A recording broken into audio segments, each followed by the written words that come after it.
So essentially the first part was, essentially we didn't make it to the physics part, but it was about a construction which maps the quantum mass equation one-to-one into a Keldysh functional integral. And in this framework, the structural finding that we could do was to essentially find out simplifications of this Markovian Keldysh action, which consists of a Hamiltonian contribution and this dissipative contribution corresponding to the Hamiltonian dynamics in here, and the dissipative dynamics encoded in this Lindblad generator here.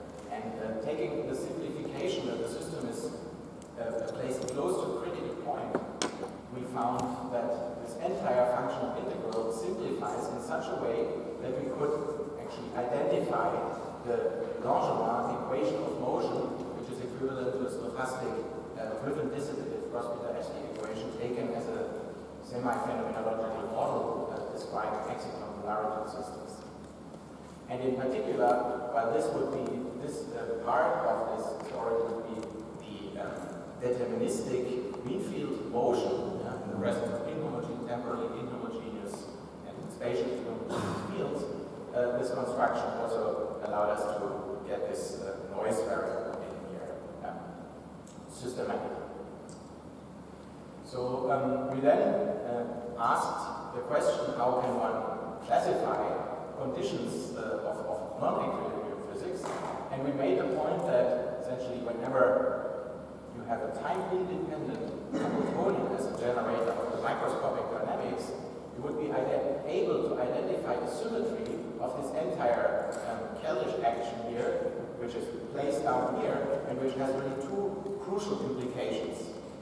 The first implication of that symmetry, and that is why we are saying that the symmetry describes exactly equilibrium conditions, is essentially the word identity as the invariance of any correlation function under the symmetry transformation, and which yields fluctuation dissipation theorems, thermal fluctuation dissipation theorems.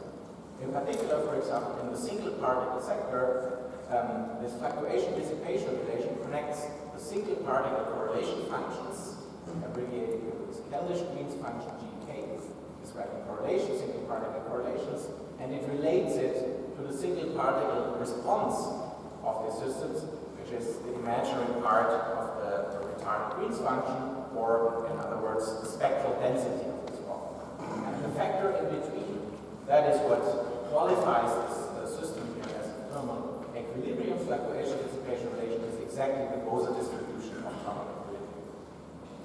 And the symmetry, if you go to more details, you find that such relations appear in arbitrary order in the correlation functions, so this makes it equivalent to the statement on the entire density matrix and the dynamics equilibrium. So this is really ensuring detailed balance in this functional integral formulation. The second implication of this of the presence of the symmetry can be visualized in a geometric way, and we made the crucial point, which will be guiding us also today, that the equilibrium situation has, based on the presence of the symmetry, a geometric constraint on the location of the couplings of the Keldysh action in the complex plane. So the real part of these vectors here describes all coupling constants that are subsumed in this Hamiltonian contribution to the Keldysh action. The imaginary parts, they correspond to the couplings like a single particle loss rates, two-body loss rate that are encoded in this dissipative part. So your order identity looks like is it like a Kubo-Martin relation? It is exactly. So the Kubo-Martin, so you can derive from this symmetry transformation, you can derive this Kubo-Martin Schwinger or vice versa. So it's, so to say, just what I see as a main good point that we formulated in terms of the symmetry is that you just have to look, in order to get information, you just have to look at the action of your problem. So it's a one-line calculation, is the symmetry there or not? While if you go with Kubo-Martin Schwinger, if you take it very seriously, you would have to test the entire hierarchy of correlation functions. So you never stop, because there could always be one that doesn't fulfill it. And so this is a very compact way of saying it, but it's completely correct. As I said, it's a completely equivalent formulation in the functional integral language of this Kukumana triangulation system. Okay, and the big difference between equilibrium and non-equilibrium conditions is this geometric constraint in the complex plane of couplings, which is not present in the driven dissipative systems with the simple physical intuition that the real part of the dynamics, the Hamiltonian dynamics in this problem, has nothing to do, comes from a very different dynamic resource than these dissipative contributions. And now we want to find out some implications of this specific situation. And that brings me to actually the second application. I want to discuss the long wavelength behavior of low-dimensional driven quantum systems. And this program will be along these lines. We're starting from the driven dissipative stochastic cross-beta equation being a valid model for exciton polarity systems. We will decompose the polarity and amplitudes and phase fluctuations, integrate out the fast phase fluctuations, and that will give rise to the Kadar-Paris-Sangh equation. And okay, I split this program into two parts. First, I would like to provide a brief introduction to the physics of the KBC equation, so as it stands here, and then I will make the connection to this exciton polarity resistance and discuss the implications. In particular, what is some of a little fresher result, we'll discuss the fundamental difference of the KBC equation encountered in the driven open quantum systems, where this variable is actually a compact variable phase of the compact condensate, in contrast to the more traditional KBC equation, where this is a non-compact gate variable. So that will be the program for the day. There was a question. So the semi-classical limit of the function, is it a genetic feature or is it specific to this random? This is a feature. I mean, as we so say, the logic that I went through was that essentially it becomes a sharp argument if you're close to a condensation threshold, close to a phase transition, then it's really mathematically rigorous that some quantum description in terms of a master equation boils down to the semi-classical approximation. And if we're not exactly very close to a phase transition, still it gives us the useful orientation when the frequencies of interest and probe frequencies of interest are way below the noise level in the system. So that's how I would think about it. Yeah, but so rigorous is only close to a phase transition. However, I mean, it has all the symmetries of the problem, and so it should be a useful approximation. Okay, good. So let's start discussing this KBC equation as it was introduced, so to say, into the literature by Kadar-Paris and Sangh in this famous paper of 1986. So they asked actually the question, well, let's look at ground in motion. Yeah? This is just a diffusion equation with noise.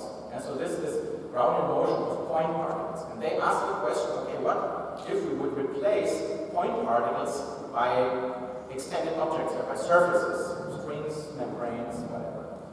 And then they found that for such a situation, there is actually interesting qualitative modification that comes in the presence of drive, which I will argue, which is an entirely geometric effect. And you can see that illustrated here. So the physical situation that we look at, a tilted surface, so there's a gravitational field, that means that the system is really driven, because there's a shear force acting on this growing height. And why is the height growing? So this is this height variable here. It's because you're depositing particles, classical particles at some rate lambda onto the surface. Kadar-Paris made the physical assumption that the growth proceeds in an orthogonal direction to this surface that is growing here, and this occurs, so to say, an increment that goes proportional to time with this rate lambda. Now, looking at the geometry of this problem, we want to ask now questions about the height profile, so about the variable that is really orthogonal to the ground flow, so to say. And the geometry of this problem, this is a cosine h over dx, and here we have this h over dx. tells you that the growth or the change of the height is related to the change of the growth direction in precisely this way. And assuming now that this height growth is small, you end up with this condition. And in particular, you see up on this expansion, you introduce a non-linear change of h with x. Okay, and that tells you that the Brownian motion will now be corrected, which is always present, which will now be corrected by terms which are proportional to lambda. And that is written down here. So the height profile time evolution is generated by some Brownian motion diffusive term plus this geometric contribution that comes from the drive. Okay, and to bring you closer to some of these properties of this KBC equation as quantum-partitions, I guess it is quite useful and intuitive for you to think already at that point of this height variable in terms of a phase variable. Yeah, and then you will recognize actually the symmetries of this KBC equation as very natural properties of transforming phase variables in various ways. And so we introduce, just for the fun of it, just to make this analogy, a complex field variable with some modulus and some phase, and we identify now, we want to think about this height variable now as this phase variable. So and then you'll see the natural phase transformation properties being inherited by this KBC equation. So first thing that you can act on a phase variable is, of course, co-moving or rotating frame transformation, which corresponds here in the phase case to a time local gauge transformation, sending this field here to some different rotating frame. And if you look what this does on the phase, and modulus is unchanged, it just sets it to lambda times adds lambda times t. So therefore, we can always absorb this proportionality or this constant contribution lambda here into a redefinition using this symmetry of the variable h, which means in the phase analogy nothing but moving into a rotating frame. Yeah. So, and you can therefore see that this deposition strength lambda has only a non-trivial effect due to this nonlinear contribution. This you can't integrate. And indeed, if you take a situation where there's no external drive that can really act on the system in this way, that can change the physics of the problem, exert a force, for example, we would choose a flat interface, and then there's just the growth, and the geometry of this situation tells you that this nonlinear contribution will be absent, and you recognize that in this way, okay, this transformation is really nothing but putting your observer exactly on top of this growing interface, and being in this frame, you will not see the growth, of course. Okay, so the second property of this equation up there, you see it only involves derivatives acting on this A variable here. So it is modified as a gapless or scale invariant equation, and this scale invariance is guaranteed by actually global gauge invariance of phase transformations. Yeah? So that is the statement that if I send, so that's of course a question of underlying dynamics, but if I have the situation that this transformation doesn't change the physics action of the problem, then it's just a global shift in phase, and that guarantees that there will not be any mass or gap terms being generated in the RG flow of this equation. And this has, so to say, consequences, namely all correlation functions in this problem will be scaling functions. For example, if you look at this height variance function here, you'll find by analysis that due to the gapless nature of this problem, it's a scaling function here with a universal KBC function with the defined limiting cases. And in particular, this chi is the universal critical exponent. Z is another universal critical exponent, the so-called dynamical critical exponent. This chi variable is called roughness exponent for the reason that when chi is larger than 0, it tells you that this big variance, this function here, will ever grow with distance.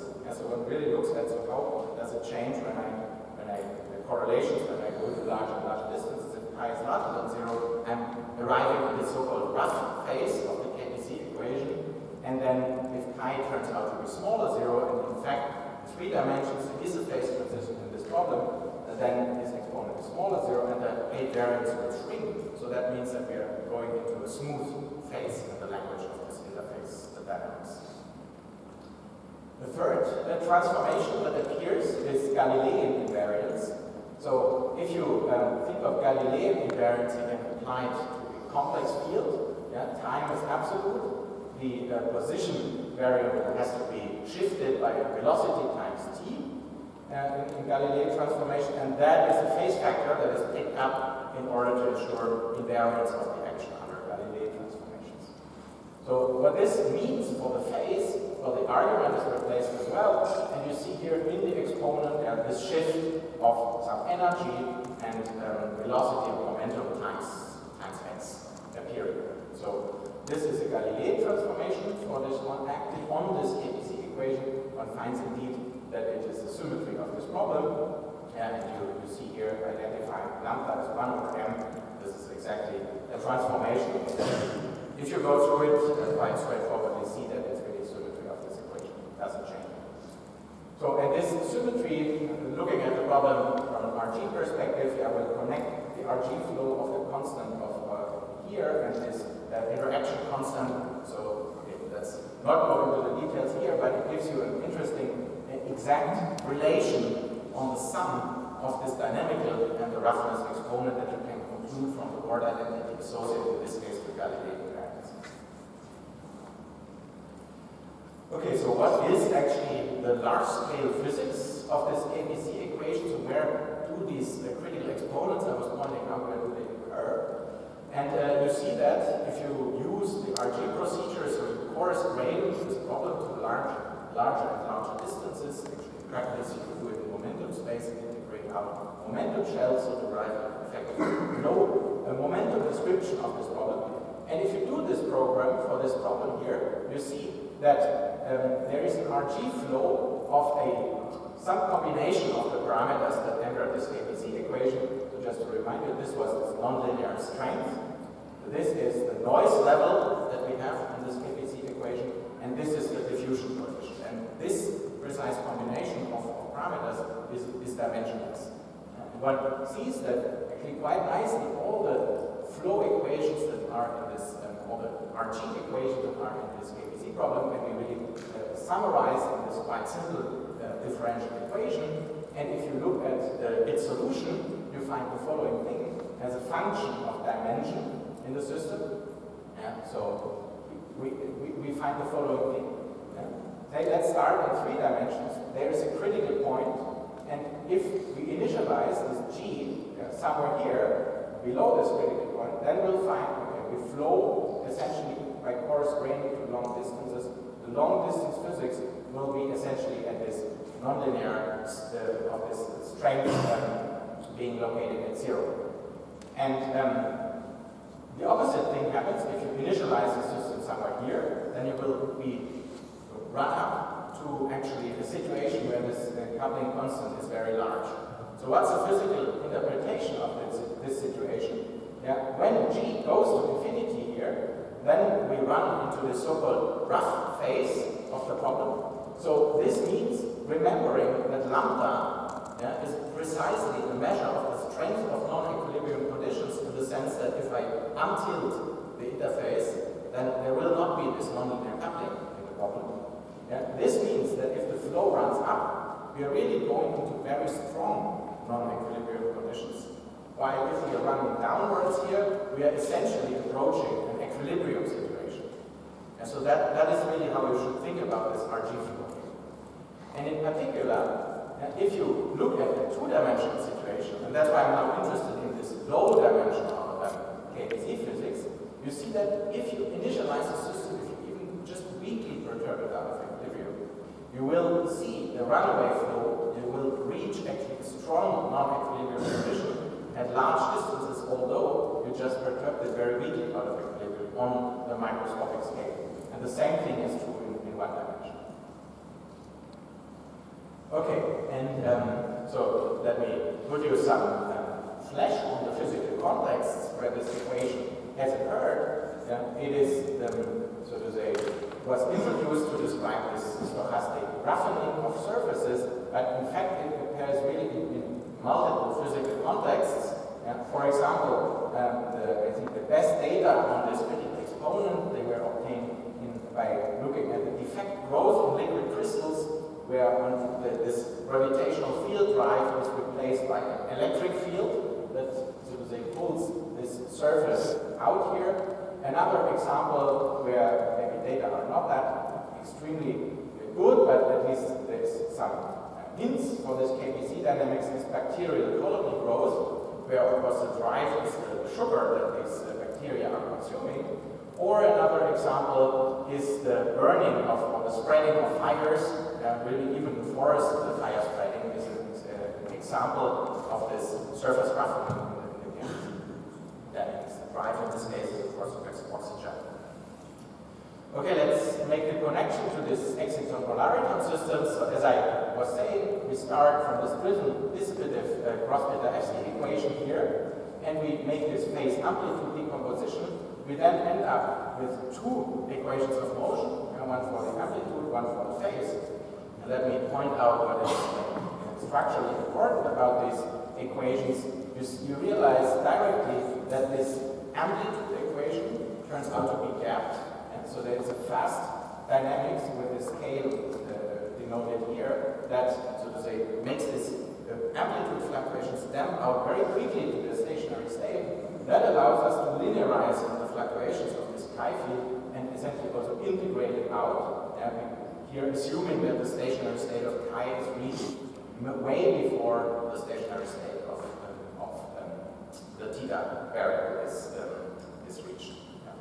And if you do this very simple procedure, then you produce actually this rather famous KBC equation where the phase diffusion coefficient and the lambda parameter here are specified in terms of the microscopic parameters that handle this equation. And the one thing that I would like to stress in this messy variables is exactly the form of this lambda parameter. If we are in an equilibrium condition, then I was telling you that all these couplings, the ratio of real over imaginary parts, which is one of these ratios displayed here, they have to lie all on one single ray, or this is a ratio of ratios actually, a ratio of ratios. So that must be unity in the case of equilibrium. And then you see that this cancels out, and this symmetry is really a strong thing. That indeed, if I have equilibrium conditions, I know that this must be 1. So that turns out lambda exactly equals 0. So that means that in equilibrium, we don't have this nonlinearity, and you can really understand this in terms of the symmetry that I was presenting yesterday. While the occurrence that this ratio here is not equal to 1 corresponds to the situation where we have a spread in the complex plane, and that, as I was pointing out, is really a strong indication, a proof of non-equilibrium conditions. And so in this situation, we have a very nice situation where the entire non-equilibrium conditions are lumped into the single parameter, and we can study what this parameter is doing. Okay, let me give you an overview of what the physical implications of this dynamics are in exciton polarity systems. So the first point is that this mapping to a KBC equation is valid in essentially all dimensions. If you want, if we are in a low noise level situation, so well above the threshold where ordering is supposed to come in. However, there is this fundamental difference to the classic, let's maybe not say classical, but classical context of this KBC equation, namely the KBC variable now is compact in contrast to the equilibrium. To the surface roughening context. And we tackled this problem so far with two complementary approaches. The first one neglects the compactness of this variable, so that is really analogous to thinking about spin waves in the low temperature Kosovo-Staulis problem. And this leads to one emergent length scale, which we term KBC length scale L star. We then did more recently a complementary approach where where we don't put in, so to say, the KBZ flow of that variable, but so we neglect the RG flow, but we take quite precisely the compactness of this phase. And that leads to a second emergent landscape in this problem, which we term vortex length here. And the physics question that we now have to ask is which of these scales comes first. So both these scales actually diverge in the limit where lambda goes to 0. So in the equilibrium limit, these scales are both pushed out of the problem. So both are intrinsic non-equilibrium scales in this problem. And our analysis now tells us that in 2 dimensions, this vortex length is actually well below this KBZ length. And that means that we end up with essentially 2 scaling regimes in a single part, let's say, in the correlation, spatial correlation functions of this problem. In the first regime, we see here just this vortex length scale. So this is equilibrium-like scaling behavior, and then it's vortex-like scaling behavior, which I will qualify later on. And in 1 dimension, we find that the situation is exactly reversed. The vortex length is much bigger than the KBZ length. And then in 1 dimension, we will have 3 scaling regimes. One which is equilibrium, one which is KBZ, and then the vortex scaling regime. So that gives us somehow the roadmap of what I want to discuss a bit more. So in 2 dimensions, we have this paradigm of equilibrium statistics in mechanics, just to go from that side. We can't have Bose-Einstein condensation in 2 dimension equilibrium. The correlations instead are decaying, so to say, algebraically, and there is a superfluid response in this system. While, so to say, the low and the high temperature phase are separated by this Postulate-Staudis transition, which goes by unbinding of vortex, anti-vortex pairs. And in the high temperature phase, it's just exponential correlations. So let me remind you how this works.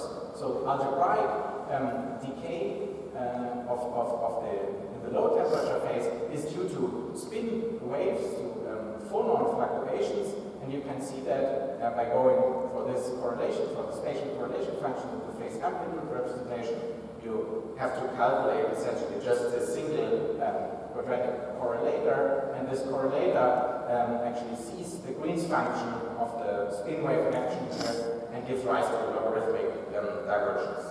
And this log divergence inserted here in the exponent gives us this argument as well. Okay. The second ingredient is this Postulate-Staudis transition. So this is unbinding of vortex anti-vortex pairs. So here the simple-most picture is a single vortex picture introduced by Postulates and Staudis, which balances essentially deterministic forces acting in the system, I mean energy, interaction energy between the vortices, with entropy, so the statistic effect. So in the low temperature phase, the picture is that these vortices are bound into small pairs, and so at large distances, therefore, there is no field associated to this vortex, because the anti-vortex field will just compensate.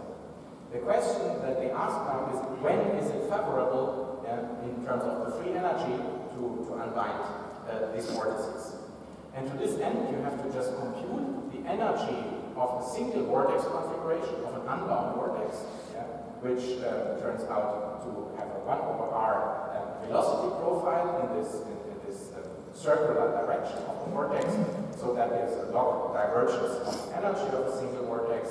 One can then look at the entropy that vortex configurations may have, and if we equally distribute them over the entire 2-dimensional plane, you also get a log over a squared.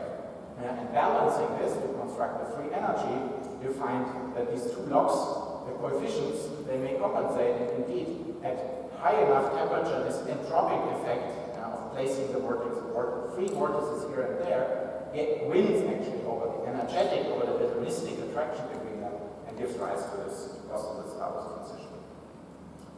Okay, now back to this problem that we have.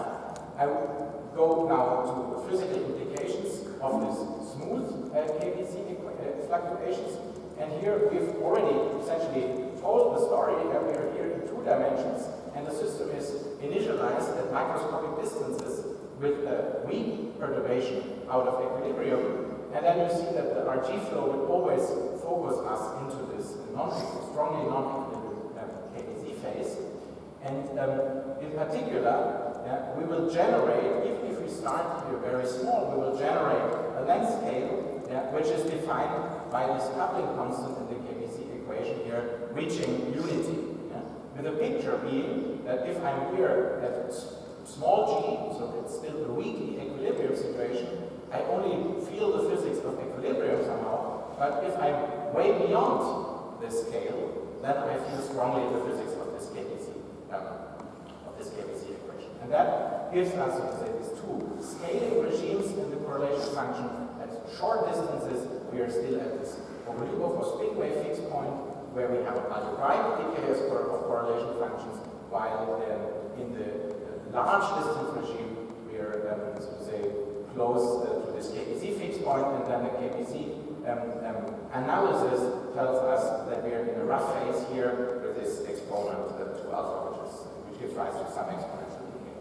And that is then the picture result for this correlation function. Short distances, algebraic scaling, large distance, sub-exponential decay. And so to say, one reason why this evades experimental detection at that point is that this crossover scale is really exponentially large that is placed here. Okay, let me skip maybe the part of superfluid response and rather focus now on the physical implications of the compactness of the phase. Yeah? So in two-dimensional equilibrium situation, there is actually an interesting analogy, direct analogy between vortices and electric charges. So in particular, it's for instance electric charges, they will interact logarithmically and they have 1/r force in between them.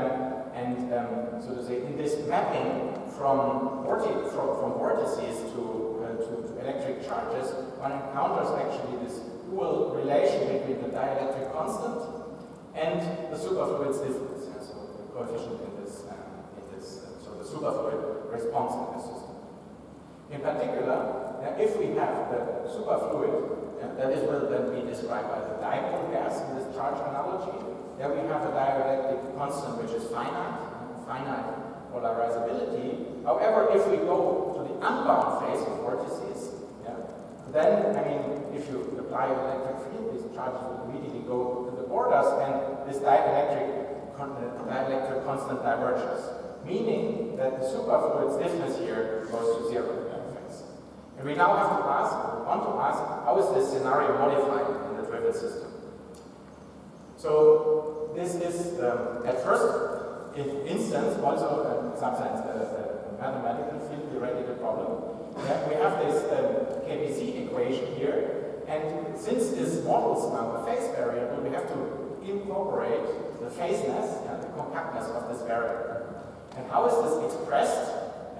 So we have actually a discrete and local gauge invariance in this phase variable. So this phase variable should always be located on an interval from 0 to 2 pi, and we can shift it by any integer at any point in space and time, still recover exactly the same physics because of the origin of this theta as a phase variable. So we have to put in some of this compactness in this way. We have to implement this local gauge invariance.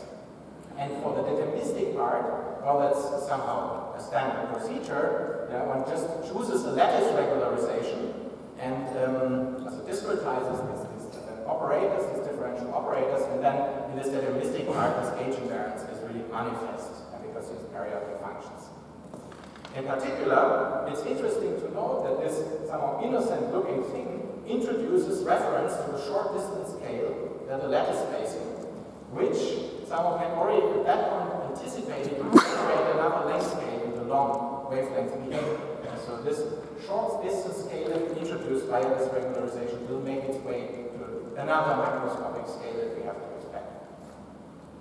Now, also note that in the situation where lambda equals 0, then there exists actually a potential function hxy, xy Hamiltonian, whose derivative actually is exactly this sine function here. So this gives really this typical cosine xy Hamiltonian, And in this circumstance, by mapping, for example, the Fokker-Planck equation, one can immediately read off that there's a Gibbs ensemble stationary distribution, which is of this type.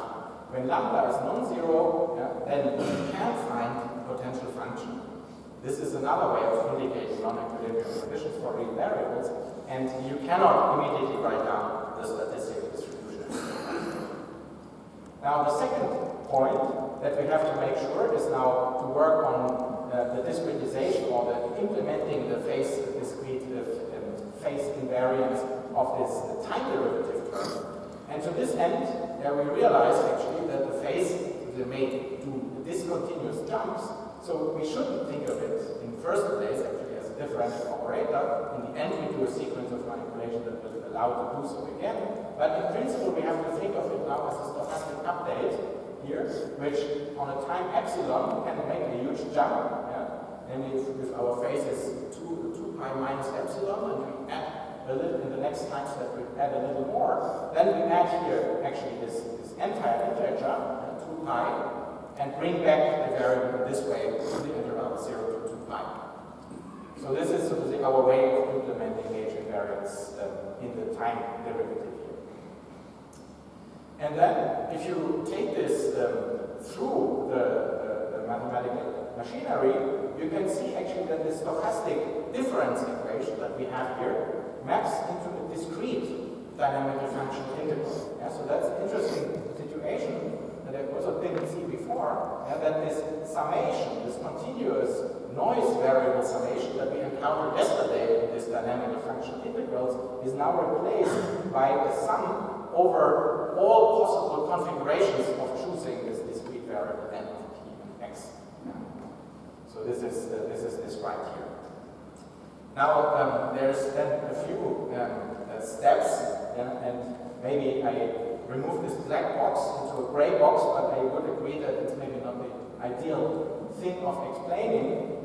Mainly we can just track the variables that appear in this problem.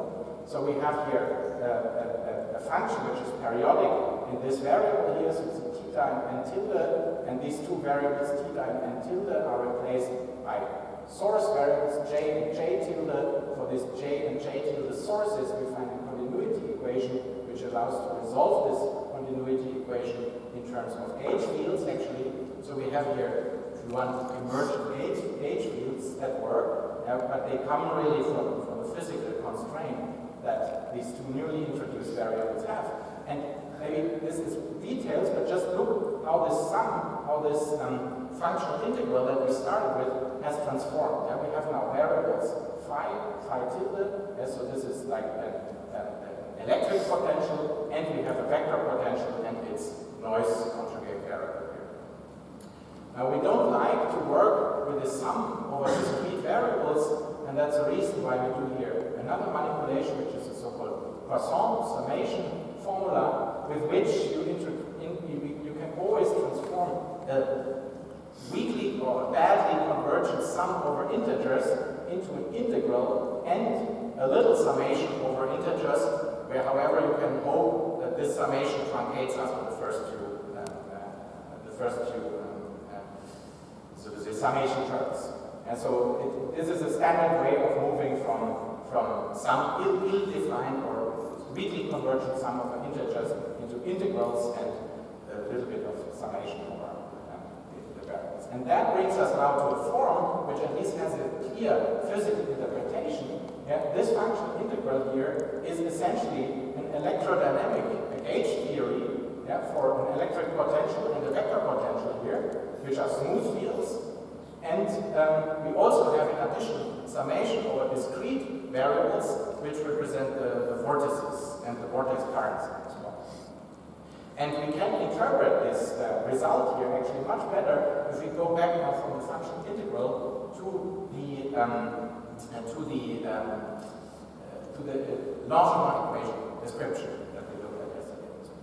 So the Langevin equations that are associated to this function integral are actually modified noisy Maxwell equations. If we replace our electric and vector potentials in terms of electric and magnetic fields, we find these equations of motion here. And they're really reminiscent of classical electrodynamics in the presence of noise.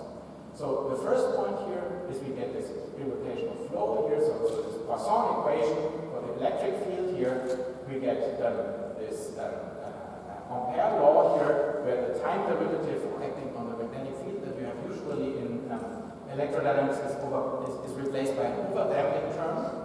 So there's no time derivative acting here. The Ampere law here is replaced by this expression, and in particular you see here systematically appearing these source variables, these discrete variables, which came out of our construction, which can be interpreted really as charges, as I was promising in the beginning. So these are vortex charges, these discrete numbers here, they give rise to the sources for this electromagnetic fields, and there's also vortex currents in the game. Now, in addition, we supplement this with the dynamics for these vortices, which are moving, so to say, from the electric field.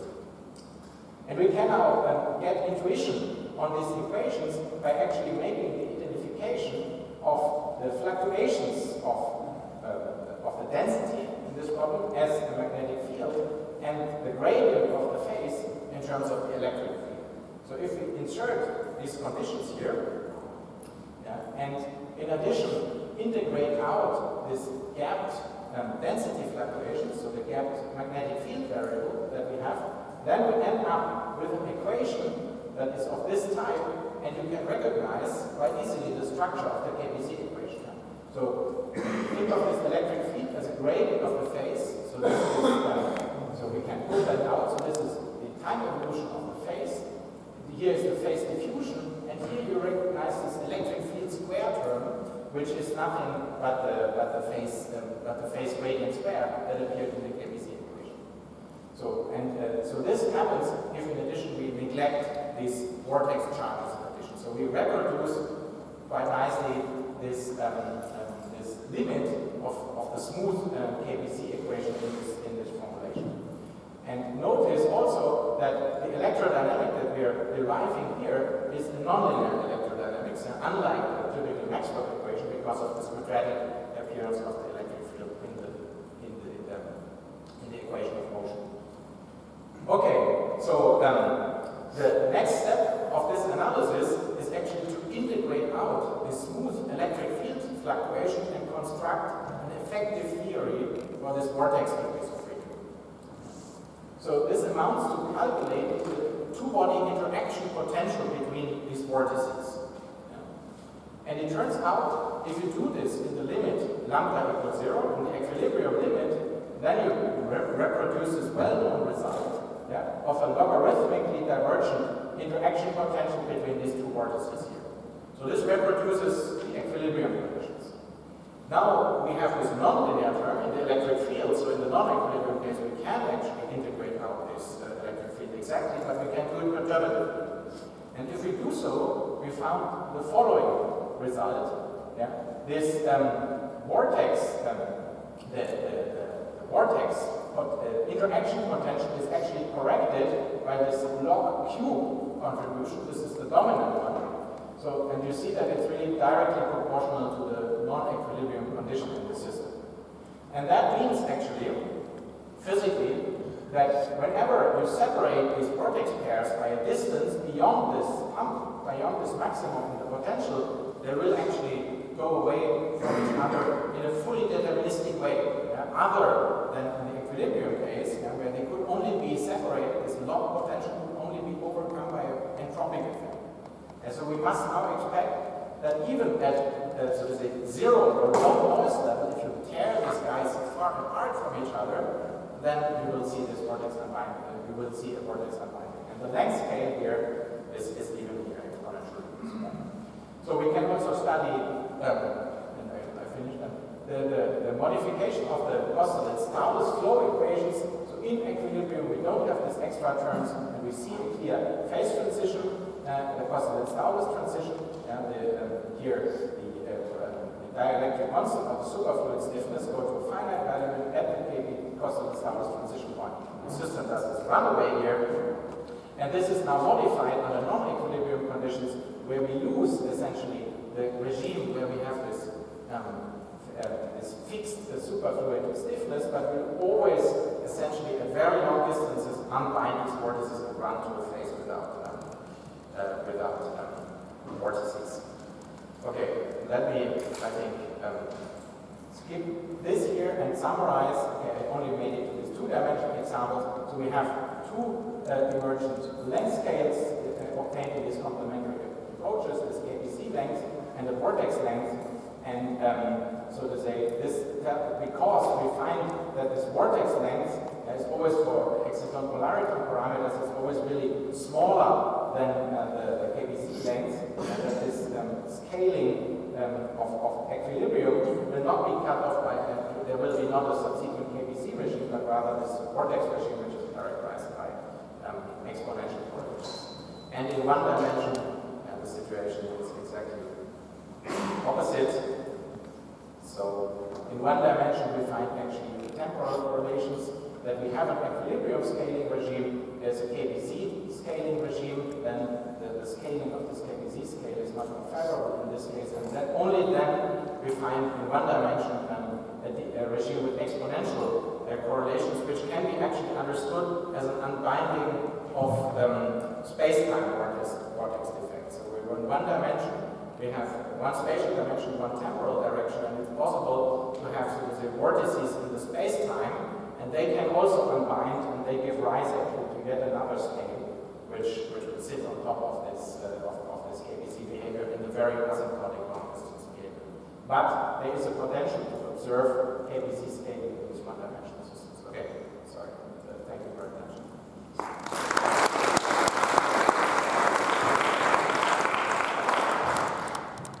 Okay, so we already have some questions. Are there any more questions?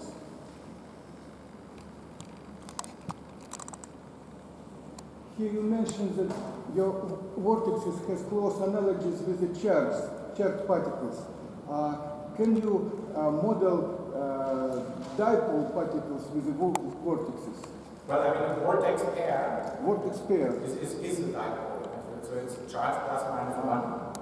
And so, yeah, that is really the picture. And so, and the analogy in equilibrium is really that you have this 1 over r forces acting between them, or logarithmic potential. And we can reproduce, for example, dipole-dipole interaction potential between two pairs of vortices. That's exactly the approach. Yeah, we sorry? The plus and minus commute each other because they... Yeah, no, but I mean, you have, of course, you can commute them, yeah, but you don't get rid of the plus or minus index, right? So this is how it remembers. It's just a bookkeeping. Yeah, so I mean, yeah. You can vectorize this, yeah, but we've heard about it, yeah, but still you have to track somehow where it came from. And that's the path integral way how to track it down. Okay, one word, maybe also in this context, on the preservation of the trace. The quantum master equation definitely has this property by the cyclic invariance of the trace. And we know here on very general grounds that for the Keldysh path integral we also have this normalization of the trace, because the set was nothing but a representation of unity. But you can even see the trace preservation on the level of this action here. That, I think, goes into the direction of your question.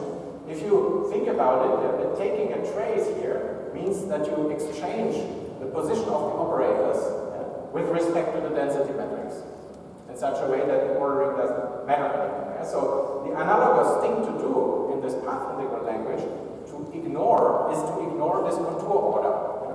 And so just let me do this as an analogy of taking a trace. I identify now the fields on the plus and minus contour, and what you see, this Markovian action vanishes identically. And so forgetting about the contour ordering, I set these fields equal, and then I see how the entire action vanishes.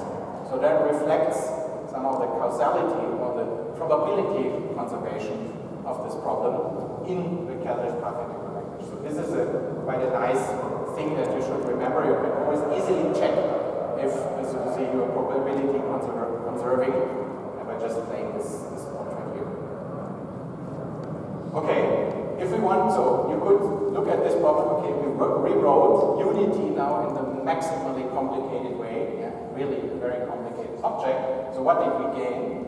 Yeah, we can now compute, in principle, any observable that we're interested in. Yeah? And what is an observable? Is a correlation function between, say, 2 points in time here, can also be 2 points in space, and so on. And to get access to this correlation function, to this field insertions on the contour, we do it as in statistical mechanics. We introduce source terms here, and so to say, at sources set to 0, we get back the normalization condition here. And if we're interested in some correlation function, then we just have to take the suitable variational derivatives of this problem.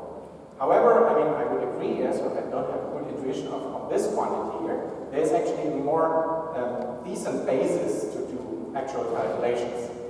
And that I would like to motivate here, and so bring it a bit more in the direction of this lecture, for example, by Andreas yesterday.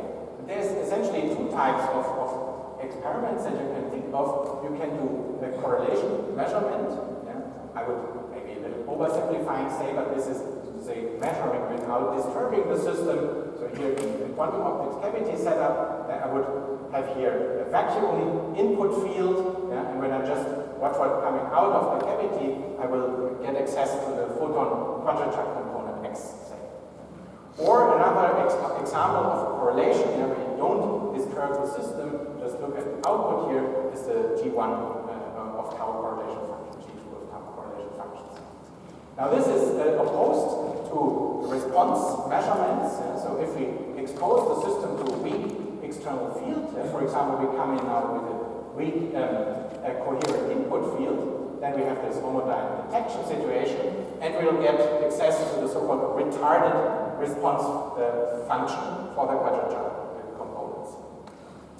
And these 2 different, qualitatively different quantities, disturbing and disturbing, they are directly delivered in this path integral formulation by doing a simple basis transformation from these fields, which are defined on the plus and minus contour. We move over to the so-called classical field, and this is a center of mass coordinate, and the quantum field, which is a relative coordinate.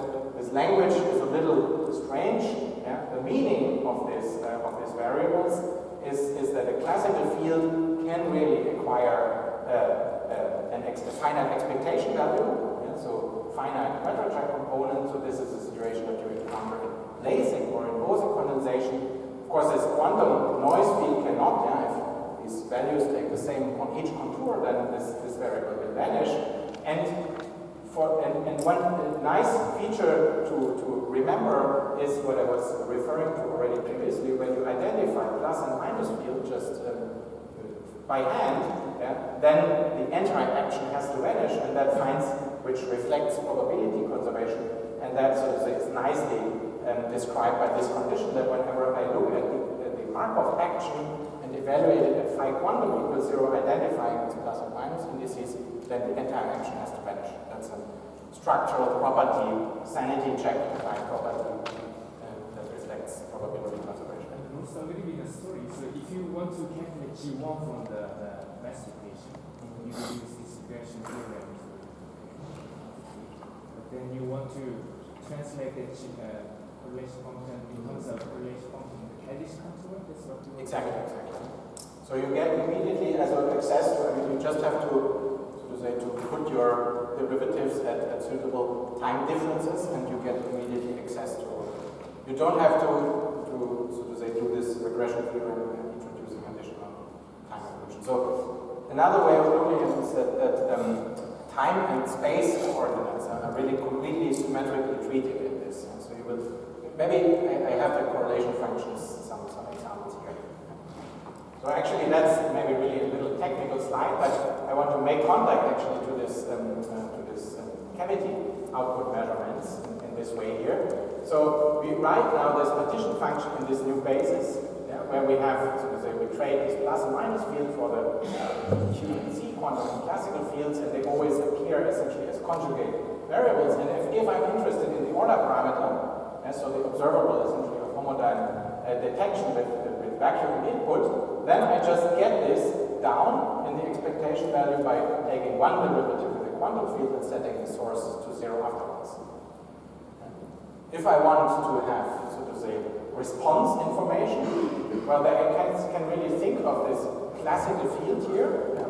We said that this is something that carries physical content. We can think of this really as, so to say, a coherent input field that we do with the system, and we look now how this order parameter, how this varies when I, so to say, disturb it with some coherent input field. So I have to take the second derivative here, and that gives me the so-called retarded Green's function, which if you just write it out, we encounter this object involving C and phi quantum fields, but I think the way of thinking about it is hopefully clear. And then one can do a once and for all connection. Once and for all, you have to think about how this field expectation value actually relates to the operator formulation, and it turns out, yes, this is indeed the retarded response, the commutator of these field operators, and that only does not vanish when, so to say, you probe the system after you feed it first. And in particular, this object, if you evaluate it at equal times here, this is just a commutator, so this must have this sum rule, so it's normalization to 1. So the signal particle correlations gives you access, not how I disturb the system, but indeed how the states are actually occupied. And if I want to access this information, I have to take the second variation with respect to this quantum source fields here. Now this is the expression that you obtain in the Keldysh language, and that relates again in a once and for all consideration to the anticommutator of these fields. And you can, for example, go to equal times, but you note that we really always have access to both time and space in some correlations on an equal footing. But if you set that equal, then this anticommutator is nothing but twice the Bose occupation plus 1, which comes from expanding this commutator. And that is, so to say, this information is just what is G1 of tau equals 0. Okay. And now we can assemble the total Green's function, which involves this Keldysh Green's function here, the occupation information, the response information, and just to make it more symmetric, we can introduce an advanced Green's function, which so this is just conjugate to the retarded one. So if I look at the action for this problem in this basis here, for the quadratic sector of the problem, this is the form that comes out. So I have now the quadratic sector of this action, just quantum and classical fields, and this is what appears. And now we want to interpret this matrix that shows up here. And we can, one way of looking at it is via the equation of motion. So we just take an action principle for this action. So we study the first variation of the action, and then we get, forgetting about the interactions, we get a linear equation, and then you recognize from general considerations that this is the inverse Green's function of this problem. So the Green's function is defined by this relation here, and so inverting this matrix here, we get actually, again, the single particle Green's function, which I was already assembling from a different way than on the previous slide. Okay, maybe a simple example in this context. We now take the master equation for a decaying cavity. So this is this object here, coherent oscillations and damping rate kappa, and we write this as the Keldysh in terms of the Keldysh action here. You see at this point here the inverse retarded Green's function, frequency minus the scale omega naught, and the damping rate appears here as with the emission conjugate as the advanced inverse Green's function. And here, this entry here describes the noise level in the problem. The noise level is twice this rate kappa. Now we can also get just an explicit impression of the observables that you can obtain from these Green's functions here. And in the response sector, for example, we can easily find the Lorentzian spectral density for this problem. That's just the imaginary part of the Green's function, which has this Lorentzian shape here.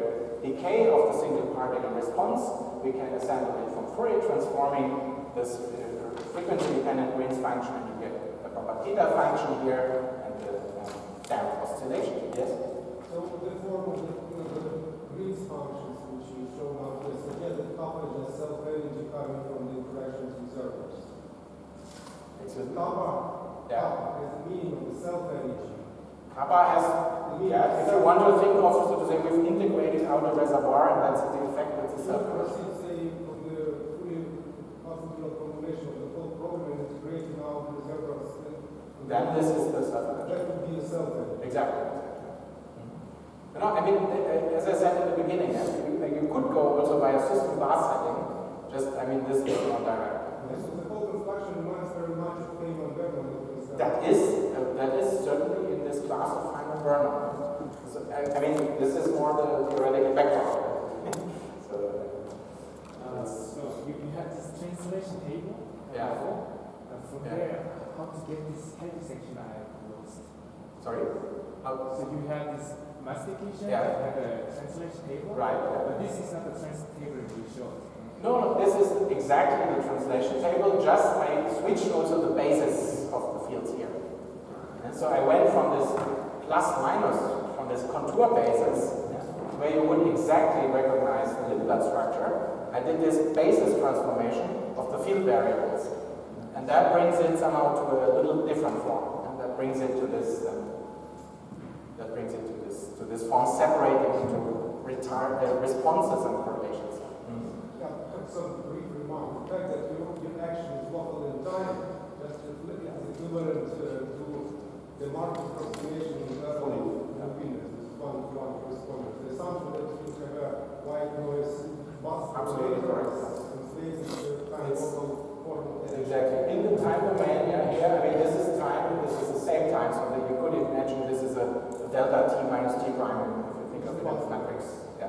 That reflects time locality of the Markov dynamics is reflected in the locality of this object here. Exactly.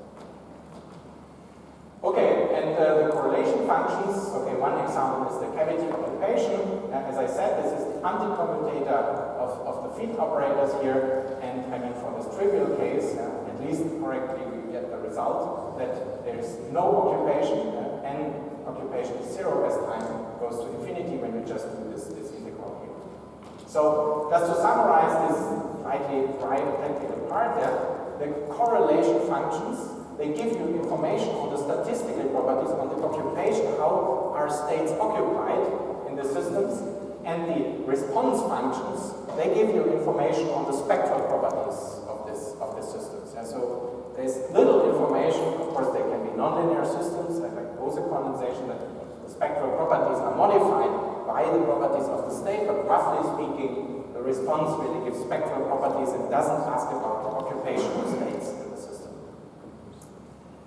Okay, so let's now move on to the Keldysh action for a many-body problem. So let's assemble this. So we go again via this workhorse master equation, single particle pump, loss, two particle loss, and that is the action that comes out. That looks, I mean, a bit frightening, but I'd say the master equation doesn't look much better in the end.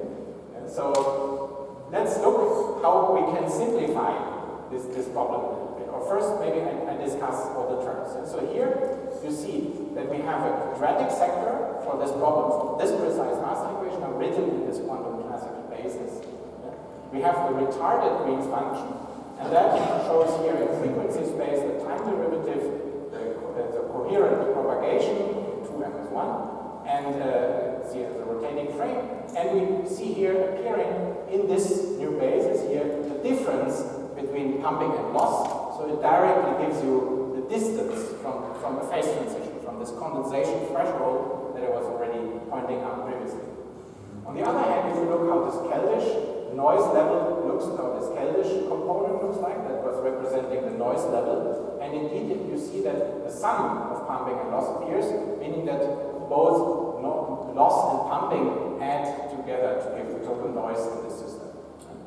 And now, and then we have these scattering vertices, these fourth order terms, and in this new basis that appear in such a way that we have something that has, so to say, symmetrically quantum and classical fields, and that is related to fluctuations, and that I kappa is again related to damping, into two-particle losses in this problem, and there's also these elastic collisions which make their way.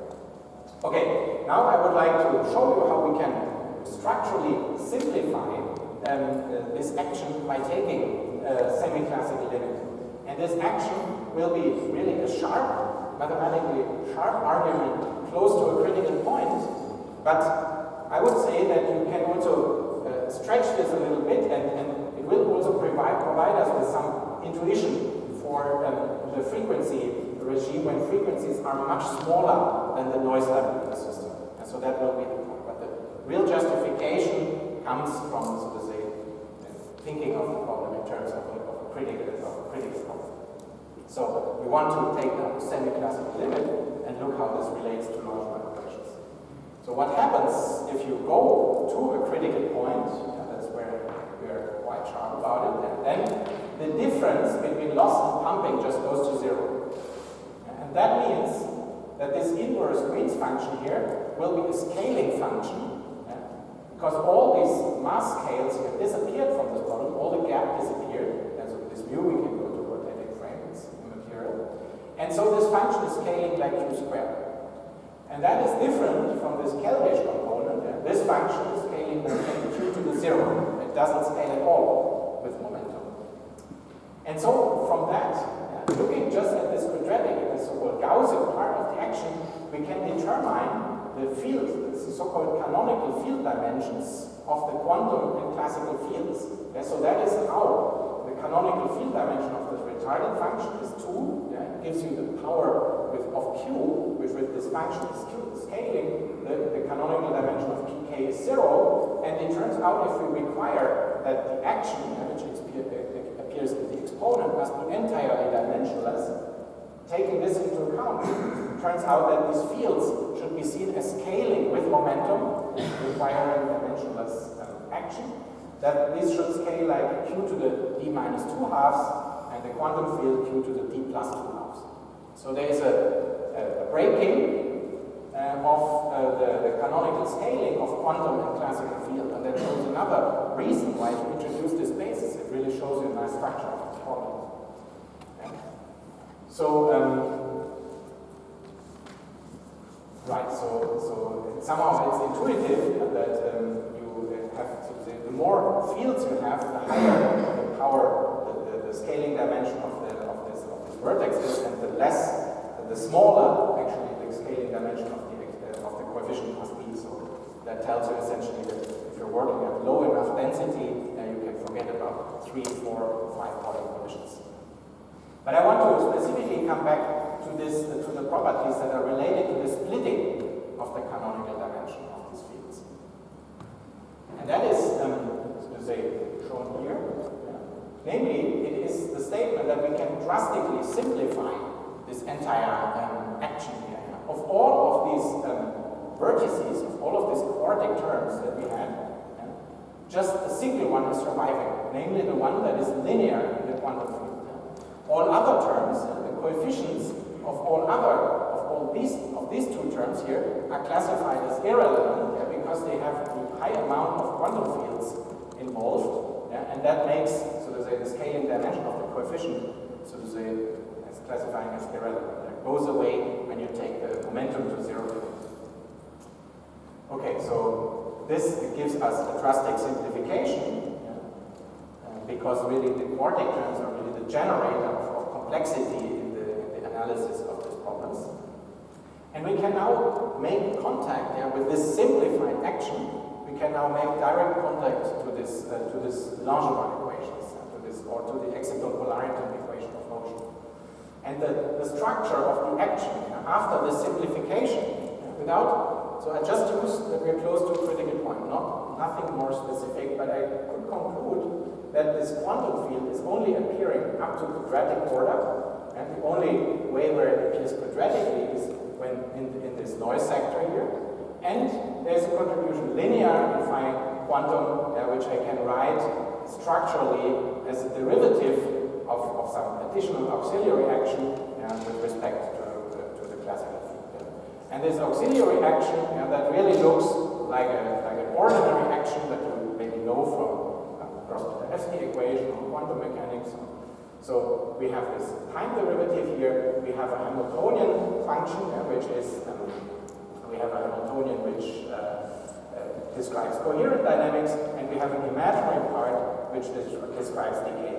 And both these Hamiltonians, both these generators of coherent and dissipative dynamics, they can be parameterized in terms of, so the simplest term is this gap term, then we have gradient terms, and we have interaction terms. And so that is the structure of the action in this semi-classical limit. Now we can, so to say, make progress. I promised I would like to provide the connection of this dynamics to the Langevin equation, and we can do that by using an identity, just a Gaussian identity here that decouples, that makes us get rid of these quadratic terms in this phi quantum. So this is an identity that you know from Gaussian integration. So here I integrate over these Gauss variables, and there's a linear source, and that gives me just this phi term. And now I resolve this expression here in this way.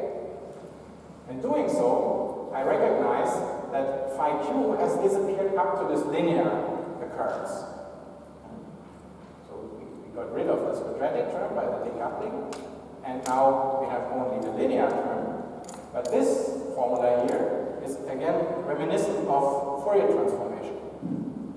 Here I have, so to say, an integral, which is really something like this.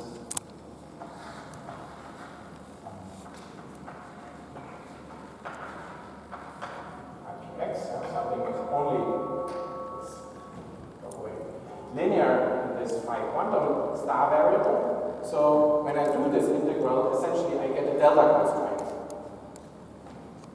And this is so doing this Fourier integration, I get a delta constraint, and the argument of this delta function is exactly the driven dissipative Gross-Mitaevsky equation that I was telling you.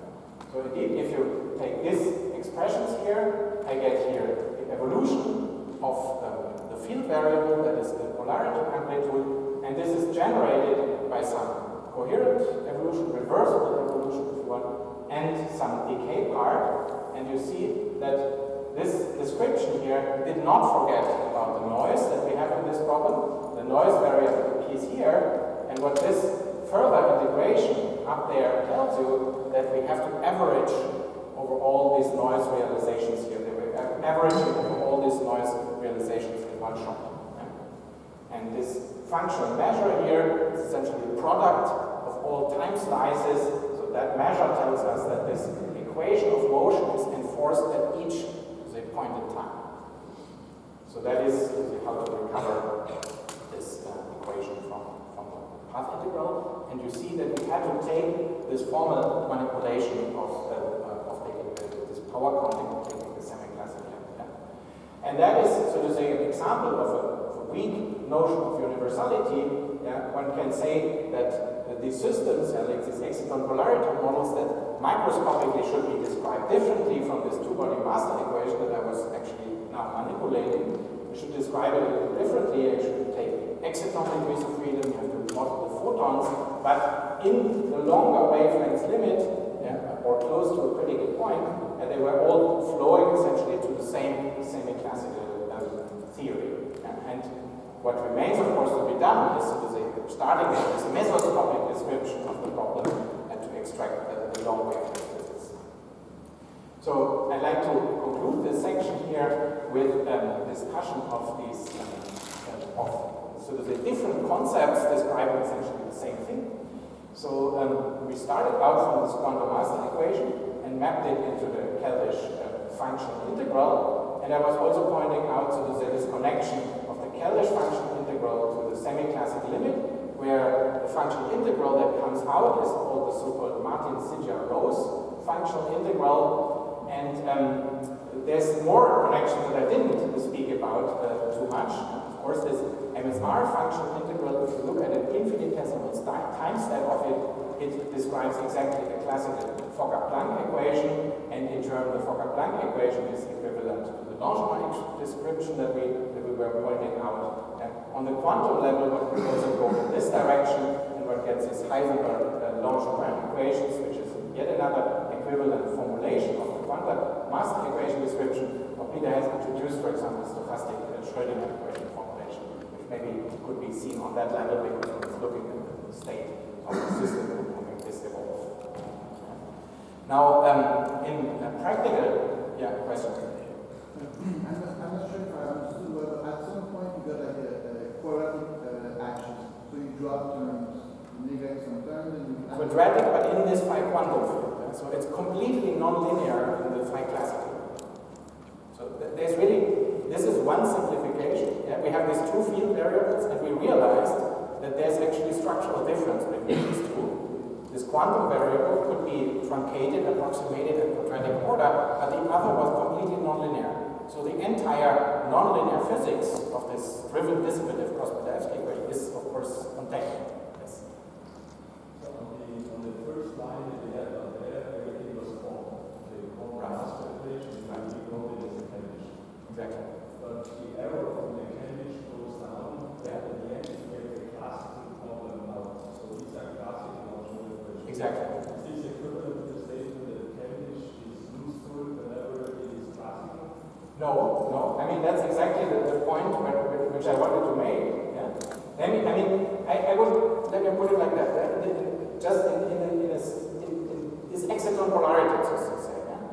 I mean, if I'm interested in this long wavelength behavior, then actually I should simplify my life by doing this step explicitly and then working with the simplified version. However, I think I won't make it today, but we also looked at a situation where this actually fails, where you take a quantum master equation with a dark state actually, and then you cannot do this. You have no reason to do the simplification that I was just pointing out. And then you get a problem that really has the full complexity of a quantum master equation, quantum, and you have to evaluate this problem directly, even for its long wavelength properties.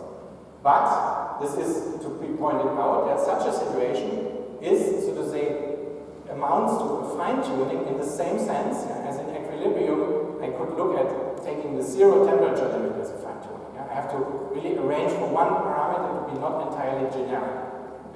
But it is not the statement that this Keldysh functional integral is useful only, so to say, for this kind of calculations. We also have this arrow, and we have explicit examples, specifically when you have dark states in your problem, then actually you can take this route.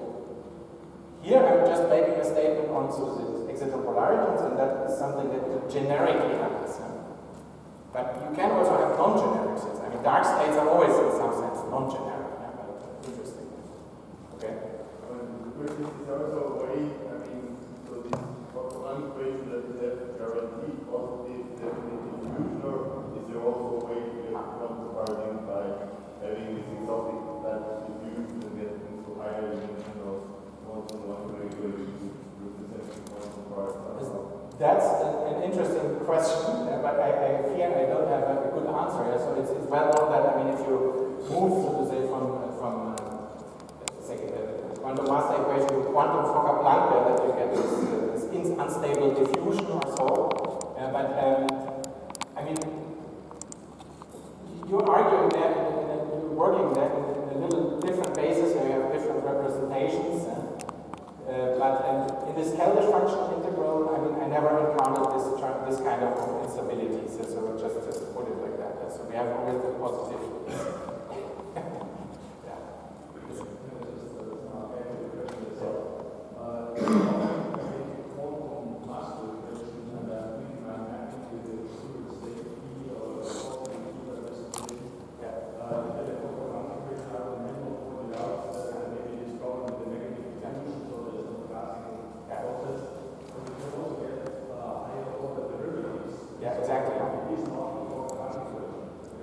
Higher order derivatives somehow qualitatively actually exactly correspond to higher order phi quantum fields. And so roughly speaking, the phi quantum appearance is, as you can see in this structure,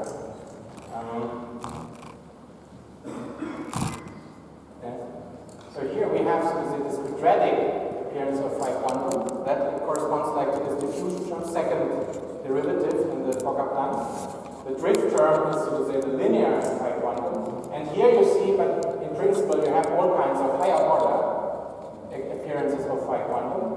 And in the semi-classical limit, you drop them exactly at this point. Yeah? So then it boils down to a standard Fokker-Planck equation. Maybe this is unstable, but in principle, and what I was pointing out is that essentially, if you have a situation with a dark state, say, then you may actually be not allowed to do these simplifications, to leave out these higher order terms in the Fokker-Planck, but you have to really analyze the entire problem involved in this higher order noise terms. And that problem was stable as far as we could find it. Yeah. So can one express what you just said, that close to the one-to-great position to one-to-great to become essential and cannot be called? Sorry? Close to the one-to-great position, one-to-great to become essential and cannot be called. No, I would exactly say in some sense in the other way. In this generic situation, I mean, just as if you have a standard quantum critical problem, you have a disordered phase here, you have an ordered phase here, and here you have a quantum critical point. Yeah? At this quantum critical point, we have really quantum fluctuations dominating the problem. But in principle, at any finite temperature, the phase transition, the asymptotic long wavelength behavior is already entirely classical. And if you want, you can see the statement I was making. I said it is a sharp statement only close to a critical point. It's exactly this statement in a more general out of equilibrium context. Yeah? Whenever I move close enough to a critical point and I don't do some additional fine-tuning ascending something like temperature or the noise level in some momentum regime, say to zero, then I would encounter a situation that is a non-equilibrium analog of a classical criticality. So that's all what I was saying.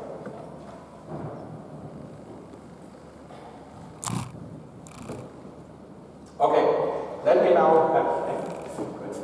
come maybe to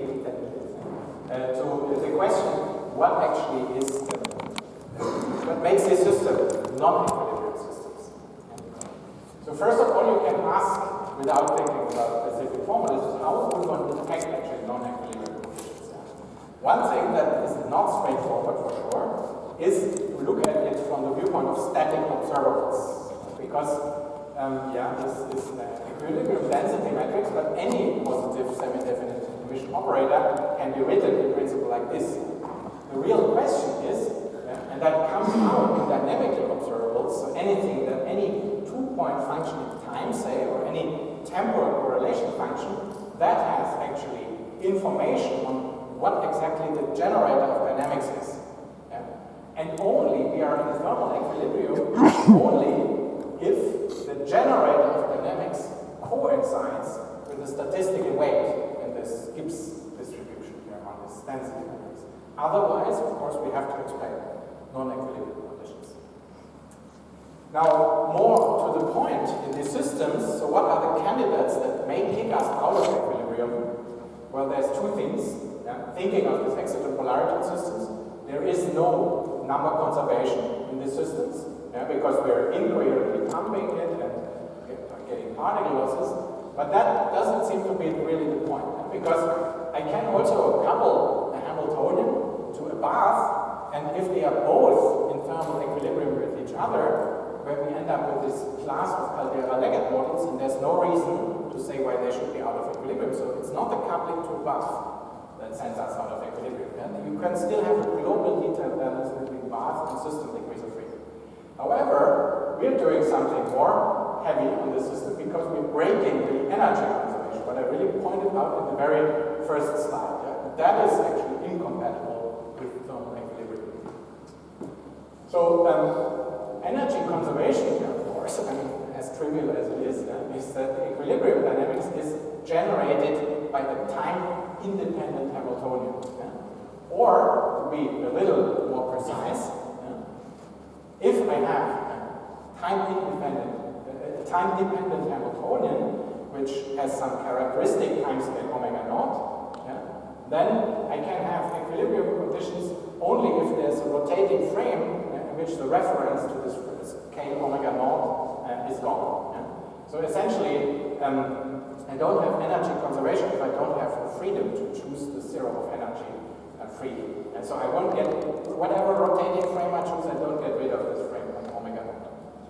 But you may think of it, I mean, roughly as, okay, I have a time-independent Hamiltonian up to rotating frame.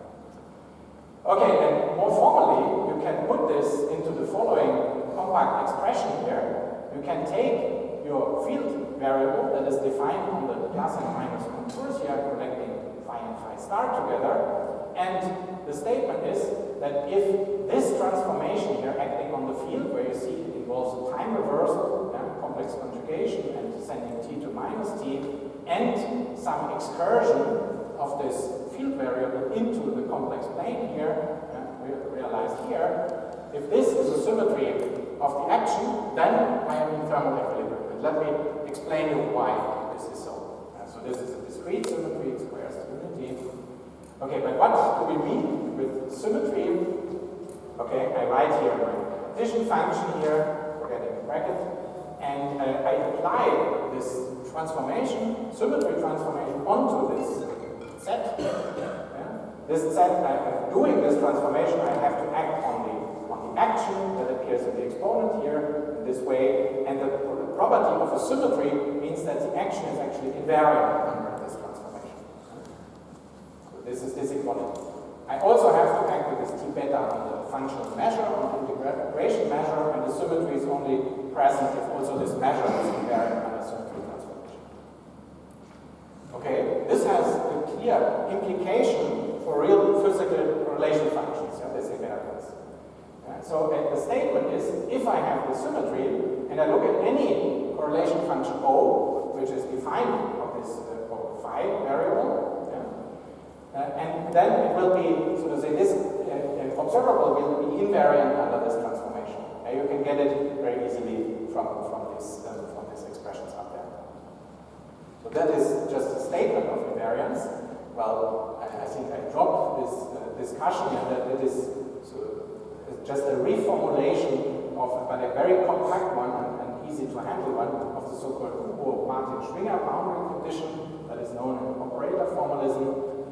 And we can also take a semi-classical limit. Yeah, we can rewrite, for example, this excursion into the complex plane. In the case of high temperatures, which means classical limit, where we can write this translation deep into the complex plane in an approximate way, where it just occurs as a derivative.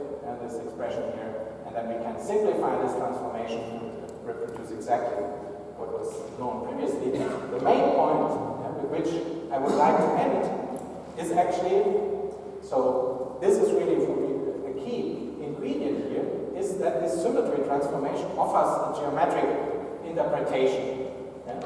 And that is seen in the following way. So an easy, very direct condition, test of non-equilibrium conditions. If we look at this master equation here, I've shown you that this goes into an action which is of this Hamiltonian type and a dissipative type. And we've also seen that this action is composed of a few coupling constants. And so I can make a plot here. I can plot the real parts that span this action. Like, for example, the real part of lambda is elastic two-body collisions, so that would give me this direction here, and it also has on equal footing an imaginary part that would describe inelastic two-body losses, and that gives me this direction here, and I can make a plot of these couplings in the complex plane, real parts representing coherent, and imaginary parts representing dissipative dynamics. And now, this is the concluding slide for today. You can find a clear-cut difference between an equilibrium and a non-equilibrium situation in the following way. If I have the symmetry that I was describing, then these imaginary and real parts, they will all be located on a single ray in this complex plane. So that's an implication of the symmetry, and I'd say it's quite intuitive, because if you think of a situation where I only have Hamiltonian dynamics to begin with, I'm just here on this entirely real axis, and only reversible dynamics, and then I'm coarse graining the system in this way, introducing dissipation into the game, and this ray will just rotate out of the plane without acquiring any spread. So that's the intuition of why the symmetry, the equilibrium conditions can imply that all couplings are on one way. And this is really strictly different from non-equilibrium conditions, where you naturally have the spread in the complex plane. And so there is simply no relation between the reversible dynamic acting on the system and the irreversible one, which comes from numerous reservoirs. Okay, and tomorrow we'll then discuss what are actually the physical consequences of such a situation where you have this spread. Okay, thank you. Thank you very much.